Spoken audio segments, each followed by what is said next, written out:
When we think about the founders of America's great cities, a few big names usually come to mind. But what if I told you that one of the most important people in the story of San Francisco is a name you've probably never even heard? Well, today, we're going to change that. We're talking about Dr. John Townsend. Okay, so everyone knows the name Donner Party, right? It's this famous, harrowing story of tragedy in the Sierra Nevada mountains, a story that's basically become American legend. But what if you look at the other side here? Just 2 years before the Donners, another group, the Stephens-Townsend-Murphy Party, stared down those exact same impossible mountains. And their story, it was a forgotten success. And that really gets to the heart of what we're talking about today. Why is it that the catastrophe is what sticks in our memory, but the triumph gets lost to time? Well, maybe it's because success, the kind that's built on planning and skill and real leadership, it's just quieter. They weren't just making a good story. They were making history. So to really get this forgotten story, we've got to start where they did, on the trail. This was a place where what mattered wasn't fame, it was sheer survival. An anchor of this whole expedition was Dr. John Townsend. He was a physician heading into a world where a simple cut could kill you, and his medical expertise was, no exaggeration, more valuable than any gold they could ever hope to find. Just look at this journey, a 2,000-mile trek. It was completely audacious.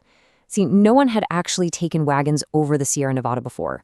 And as the only doctor for the entire group, Dr. Townsend was always on call.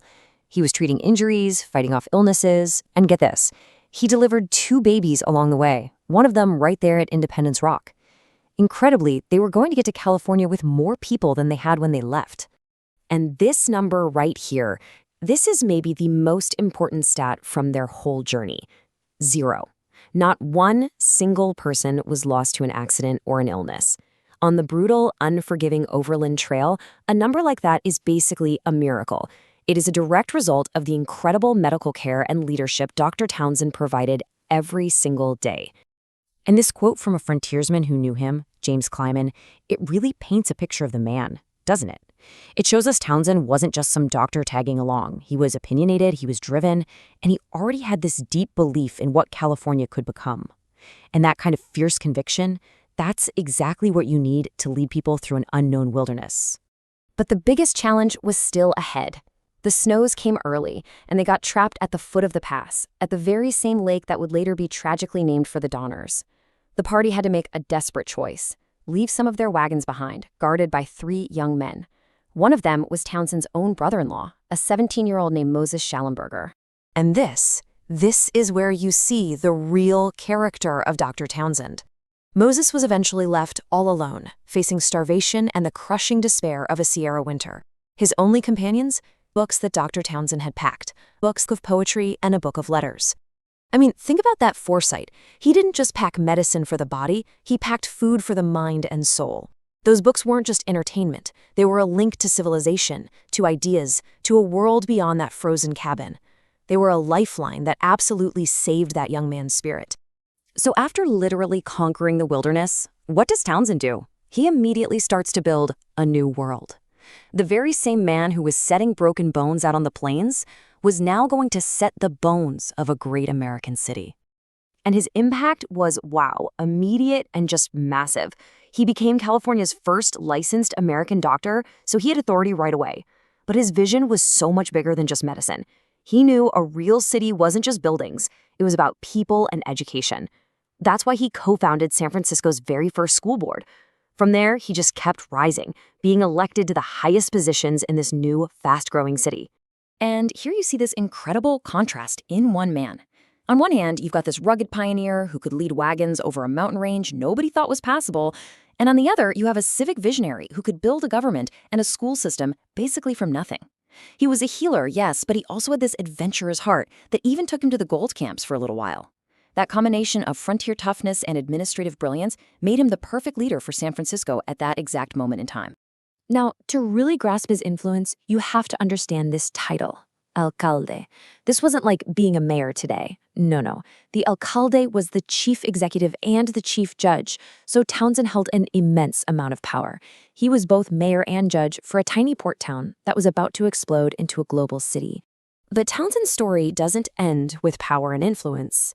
It ends, just like it began, with a deep, unwavering commitment to serving others.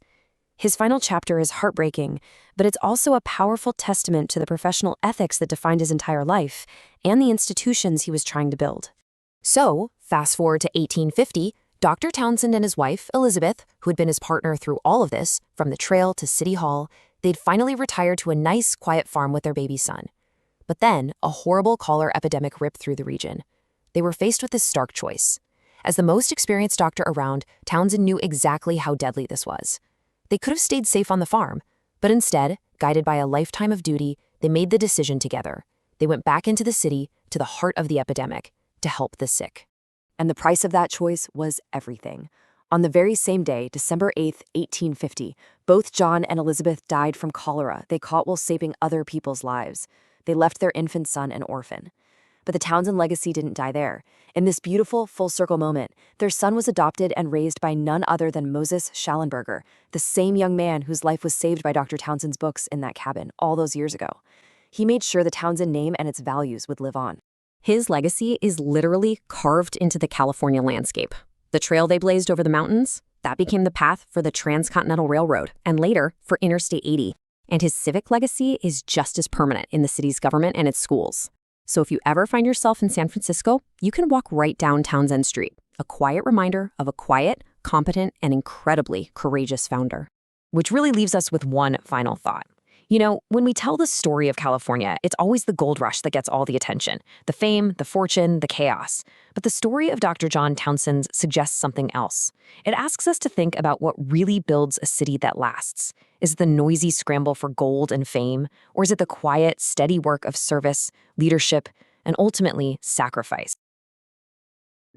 This biographical sketch is brought to you by the Sunnyvale Historical Society and Museum Association.